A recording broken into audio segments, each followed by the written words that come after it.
अस्सलामुअलैकुम, welcome back to my channel SK world. आज मैं लेकर आई हूँ आप सबके लिए एकदम सिल्की स्ट्रेट पकोड़ों की रेसिपी और कुछ इम्पोर्टेंट टिप्स के साथ। कुछ लोगों को शिकायत होती है कि आलू के साथ बैटर नहीं लगता, अगर बैटर लग जाता है तो ऑयल में जब हम इसको डालते हैं तो ये अलग हो जाता है। क्या रीजन है, कहाँ पर हम मिस्टेक कर रहे हैं, सब शेयर करने वाली हूँ, लेकिन वीडियो को विदाउट स्किप किए कंप्लीट देखिएगा। पसंद आए तो लाइक और शेयर और चैनल को सब्सक्राइब करना मत भूलिएगा। तो चलिए वीडियो को स्टार्ट करते हैं।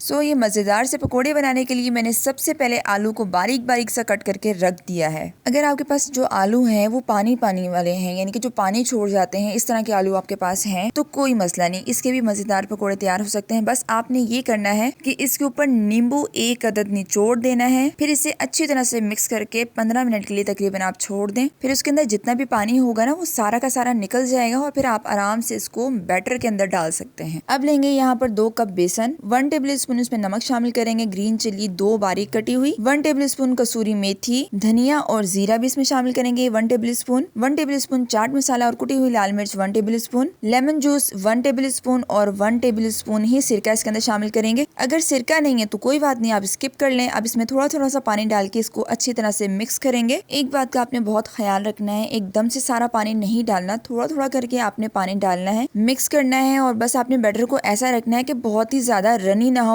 और बहुत ही थिक ना हो। तो यहाँ पर मेरा जो बैटर है वो बिल्कुल रेडी हो गया है। तो देखिए बैटर बिल्कुल पानी पानी वाला नहीं है और ना ही बहुत ही ज्यादा गाढ़ा है। आपने बिल्कुल ऐसा ही बैटर रेडी करना है जैसे मैंने किया है। अब अगर आप चाहें तो इसको स्टे देना चाहते हैं तो स्टे दे दें, अगर नहीं देना चाहते तो मेरी तरह बिल्कुल आप पकोड़े रेडी कर लेते हैं। तो देखिए अब इस तरह से आलू उठाएंगे, इस तरह से इसको कोट करेंगे तो बिल्कुल भी बैटर नहीं उतरेगा। थोड़ा सा झाड़ भी लेंगे, जिसको उतरना होगा वो उतर जाएगा, जिसको हमारा साथ देना होगा वो हमारा साथ देगा। तो अब रही बात ऑयल की, तो देखें ऑयल बहुत ज्यादा तेज गर्म होना चाहिए। एकदम से जैसे आप पकोड़े इसके अंदर डालें तो वो एकदम से जो है उसमें एक लेयर सख्त हो जाए। बिल्कुल भी परेशान नहीं होना कि अगर तेज गर्म ऑयल होगा तो पकोड़े अंदर से कच्चे रह जाएंगे। नहीं जनाब, हमने जो आलू की कटिंग की है वो बहुत बारीक बारीक कट किए हैं। सेकंड ये कि हमारा जो बैटर है वो बहुत ही ज्यादा गाढ़ा नहीं है, तो आप परेशान बिल्कुल भी मत हो। जो ये पकोड़ा होगा ना ये अंदर बाहर से एकदम से पक जाएगा। और आपने एक चीज का ख्याल रखना है, एकदम से सारे के सारे पकोड़े मत डाल दीजिएगा, इससे ये होता है कि ये सही से पक नहीं सकते। मेरे ख्याल से एक दूसरे को देख के डर जाते हैं। नहीं नहीं, ऐसा भी नहीं है। एकदम से हम सारे पकोड़े जब डाल देते हैं ना तो बैटर उतरने लग जाता है, तो एकदम से मत डालिएगा, थोड़े थोड़े करके डालिए, आराम से सुकून से इसको पकाइए। तो ये देखिए जनाब कितना जबरदस्त हमारे जो है ये पकोड़े बनके तैयार हो गए हैं। ज्यादा डार्क कलर आने का वेट मत कीजिएगा। तो अब हम इसे निकाल लेंगे। तो जनाब अब ऑयल जो है वो पहले से बहुत ज्यादा गर्म है। फ्लेम को मीडियम करते हुए अब हम बाकी पकोड़े भी तैयार कर लेंगे। उम्मीद करती हूँ कि इस वीडियो के बाद आपकी जितनी भी शिकायत होंगी पकोड़े बनाते हुए वो सारी की सारी खत्म हो गई होंगी। अगर आप मेरी इन टिप्स को, इन ट्रिक्स को फॉलो करते हुए ये पकोड़े तैयार करेंगे ना तो यकीन जानिए बहुत ही झटपट और बहुत ही तबाहकुन पकोड़े बन के तैयार हो जाएंगे।